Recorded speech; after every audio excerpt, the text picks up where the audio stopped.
సమూయేలు మొదటి గ్రంథం 8వ అధ్యాయం 5వ వచనం చదువుతున్నాను చూడండి. 1 Samuel chapter 8 and verse 5. దేవుని లేఖనాల్లో చదువుతాను చూడండి. చిత్తగించుము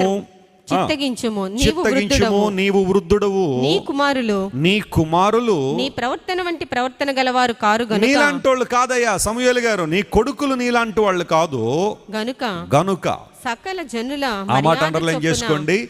సకల జనుల మర్యాద చొప్పున మాకు ఒక రాజును నియమింపుము, అతడు మాకు న్యాయము తీర్చును అని అతనితో అనిరి. చెప్పండి, ఏం చేశారట?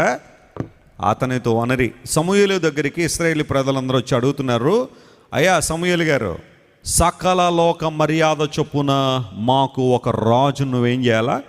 నియమించాలా. ఎందుకోసం అంటే నీ కొడుకుల ప్రవర్తన నీలాంటి ప్రవర్తనగా కనబట్టలేదు. సమూయేలు గారికి 2 కొడుకులు ఉన్నారు. ఆ 2 కొడుకుల పేర్లు చెప్పండి. యోవేలు మరియు అబీయా.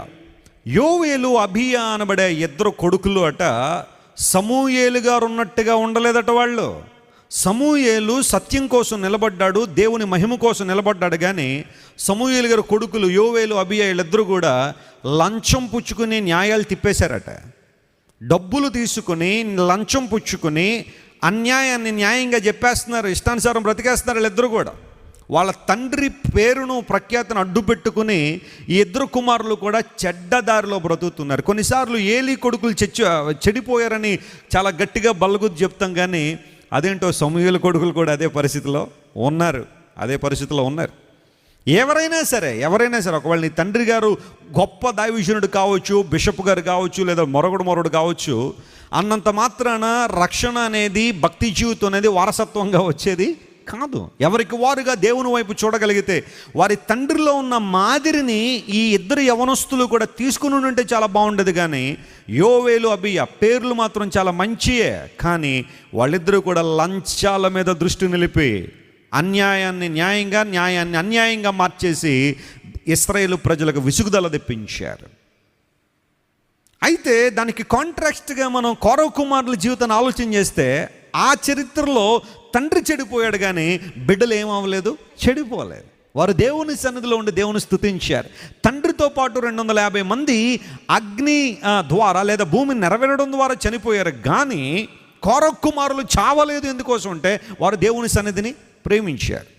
ఇందు మూలంగా మనం గమనించాల్సింది ఏంటంటే, కొంతమంది చెడిపోయిన తండ్రులకు మంచి బిడ్డలు ఉండుండొచ్చు, అయితే కొంతమంది మంచి తండ్రులకు చెడిపోయిన బిడ్డలు కూడా ఉంటారు. సమూయేలు కొడుకులు దేవునికి మహిమ తీసుకురావాల్సిన వారు, తండ్రి పేరు నిలబెట్టాల్సిన వారు, తండ్రికి ఘనతను తీసుకురావాల్సిన వీళ్ళిద్దరూ కూడా ఇష్టానుసారం జీవిస్తూ ఉంటే ప్రజలందరూ విసిగిపోయి సమూయేలు దగ్గరికి వచ్చినారు. సమూయేలు గారు, నీ కొడుకులు నీలాంటి వాళ్ళు కాదు, అందరూ బట్టి ఇక మాకు ఈ న్యాయాధిపతులు, ఈ ప్రవక్తలు ఇవన్నీ వద్దు, మాకు రాజు కావాలి, నియమించాయి. ఎందుకు వాళ్ళు రాజు కావాలని అడిగారట? వాళ్ళని ప్రోత్సహించిన అంశం ఏంటంటే బైబిల్ సెలవిస్తూ ఉంది, సకల జనుల మర్యాద చొప్పున. అంటే ఇప్పుడు ఇశ్రాయేలు ప్రజలు ఎవరి వైపు చూస్తున్నారన్నమాట? ఎక్కువ దేవుని వైపు చూడట్లా, దేవుని చిత్తాన్ని గ్రహించట్లా. ఆయన చేతిలో మనం ఉన్నాము, ఆయన చేతుల్లో మనం నడిపించబడుతున్న విషయం లేదు. కానీ రే, మన పక్కన అమ్మోనీల పరిస్థితి ఎలా ఉందిరా? ఎవర్రా ఆయనకి రాజు? మోయాబీలు ఎలా ఉన్నారా? ఫిలిస్తీన్లు ఎలా ఉన్నారా? అమాలేకీలు ఎలా ఉన్నారా? వాళ్ళు ఎలా ఉన్నారు, వీళ్ళు ఎలా ఉన్నారని వీరు ఉంటుంది ఇక్కడే, కానీ చూపంతా మాత్రం ఎటు ఉంది? అందరి వైపు, చుట్టూ ఉన్న జనాంగాల వైపు. వాళ్ళకు రాజు ఉన్నాడట, మంత్రి ఉన్నాడట, సైన్యం ఉందట, అబ్బో యుద్ధాలు చేస్తున్నారట. మనకు అలాంటి ఎవడు లేడరా, అడుగుదారంటరా పద అని చెప్పి సమూయేలు దగ్గరికి వచ్చి మాకు రాజు కావాలి డిమాండ్ చేశారు. We need a king to protect our nation. We need a king to do justice. వెంటనే సమూయేలు గారు, అవునా మీ కోరికలు ఉంది కూడా నేను దేవుడిని అడుగుతాను రండి. కానీ దేవుడు చాలా క్లియర్గా చెప్పేశారు. ఏమన్నా తెలుసా?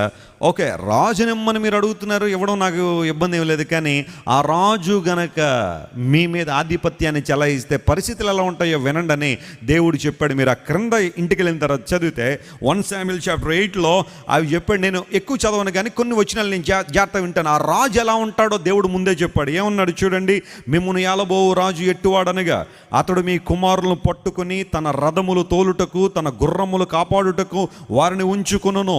కొందరు గుర్రముల ముందర పరిగెడతారు. అతడు వారిని సైన్యములో సహస్రాధిపతులుగాను పంచదశాధిపతులుగా నియమిస్తాడు. తన భూములను దున్నుటకు, వాటి పంటను కోయుటకు, తన యుద్ధాయుధములను, తన రథముల సామాన్లు చేయుటకును వారిని ఏర్పాటు చేసుకుంటాడు. 13వ వచనం చూడండి. మీ కుమార్తెలను భక్ష్యకారిణులుగాను, బోన కత్తెలుగాను, రొట్టెలు కాల్చువారిని గాను పెట్టుకుంటాడు.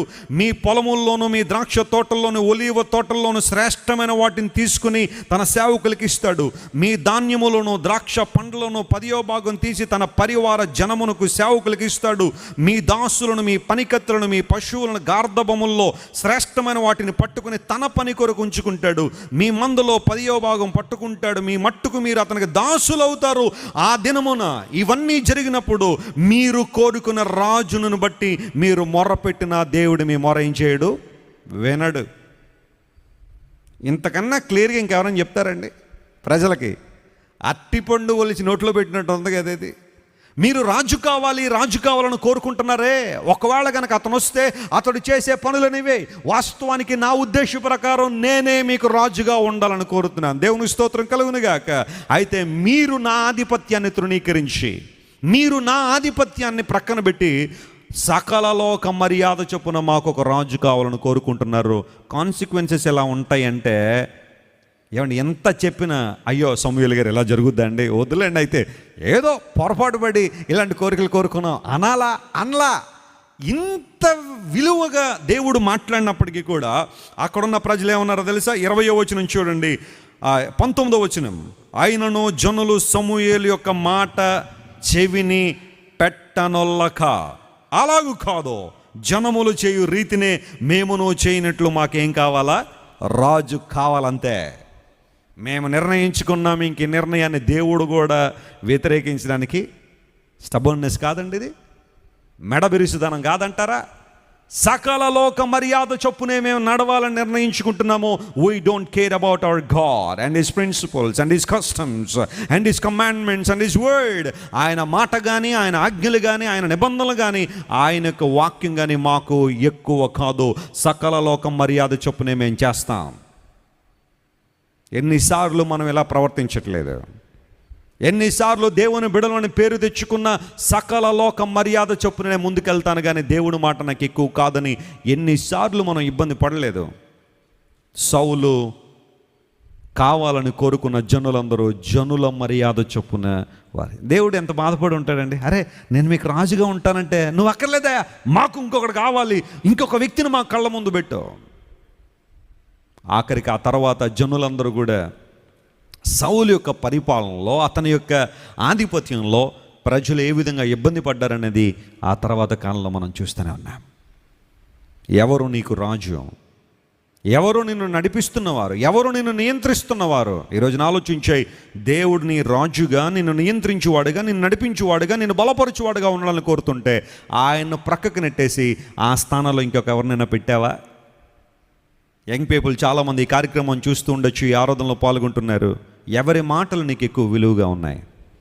దేవుని మాటను, ఆయన మార్గదర్శకాన్ని నువ్వు ప్రేమిస్తున్నావా, లేదా నీ స్నేహితులు చెప్పినట్టు నడుస్తున్నావా? కొంతమంది స్నేహితుల మాటే ఇంకా బైబిల్ కన్నా ఎక్కువ అనమాట వాళ్ళు కదా. స్నేహితులు ఎలా చెప్తే అలా, రే ఏంట్రా మీ అమ్మ నాన్న మీరు పట్టించుకునేదే, వచ్చాయి బయటికి, డబ్బులు తీసుకొచ్చాయి, మనం ఆనందిద్దాం, గంజాయి తాగుతూ ఎంజాయ్ చేద్దాం అని చెప్పనగానే తల్లిదండ్రులను కూడా విస్మరించి, దేవుని సేవకులను కూడా ప్రక్కన పెట్టి కొంతమంది లోకానుసారంగా ఇష్టానుసారం జీవిస్తున్నవారు. అనేక మంది స్త్రీలు మాకు ఉత్తరాలు రాస్తూ ఉంటారు, దైవజనుడా నా కుటుంబం కోసం ప్రార్థించాను, నా భర్తకి ఆ స్నేహితులే ఎక్కువ తప్ప నేను నా బిడ్డలో అసలు మమ్మల్ని పట్టించుకోండి, నేను ఏదన్నా చెప్పినా అసలు వినే మనస్తత్వం ఉండదు నా భర్తకి. స్నేహితులు చెబితే మాత్రం చాలా గట్టిగా వింటాడు. జనుల మర్యాద చొప్పున, లోక మర్యాదను అనుసరించిన ఈ ఇశ్రాయేలు ప్రజలు మాకు రాజు కావాలి అని దేవుని తృణీకరించి వాళ్ళ కళ్ళ ముందుండే ఒక రాజు కోసం ప్రాకులాడారు. ఆ నిర్ణయాన్ని తీసుకోవడానికి వారిని పురికొల్పింది ఏంటో తెలుసా? జనుల మర్యాద, లోక మర్యాద. Do you know the manners of God? Do you know the pattern of God? Or do you want to confirm the pattern of this world? You need to check your self. నిన్ను పరీక్ష చేసుకోవాల్సిన సమయం ఇది. నిన్ను పరీక్షించుకోవాల్సిన సమయం. ప్రభువా, ఇంతవరకు లోక మర్యాదను అనుసరించి నా చుట్టూ ఉన్న ప్రజలు ఏం చేస్తున్నారా, వాళ్ళని ఎలా ఫాలో అవుదామా, లోకం ఏం చేస్తున్నారు, లోక మనుషులు ఏం చేస్తున్నారు, మేలు పొందుకోవాలని ఎవరెవరు ఏ పనులు చేస్తున్నారు, అవి చేద్దామని పరుగులు ఎత్తాను. కానీ I would like to stick to your pattern. నీ మర్యాదకు, నీ పద్ధతికి నన్ను నేను సమర్పించుకున్నాను ప్రభు అని చెప్పగలవా? ప్రభు ఖచ్చితంగా నీ జీవితంలో మేలు చేస్తాడు.